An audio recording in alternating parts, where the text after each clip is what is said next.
Hello mga sisi, tara sakay tayo sa LRT. Kapag sasakay nga pala kayo dito, expected nyo na laging puno. Pero okay lang yan kasi iwas traffic naman tayo, mapapabilis ang ating biyahe.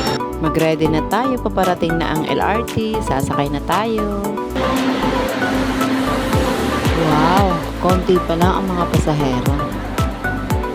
Ay oo nga pala, ang aga kasi namin bumiyahe, kaya konti pa lang pasahero. Halos mga estudyante nga pala ang nakasakay namin dito kasi maaga pa. Papunta nga pala kami ng Maynila. Ayan, paparating na tayo. O diba, ang bilis lang ng biyahe.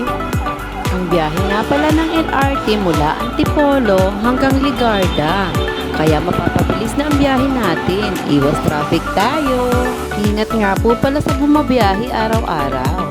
O diba, ang bilis lang ng biyahe. Ayan, bababa na kami. Nasa Mindiola na nga pala kami. Ayan, no.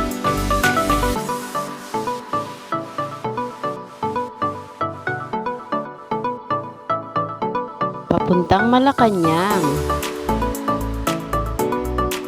Thank you for watching.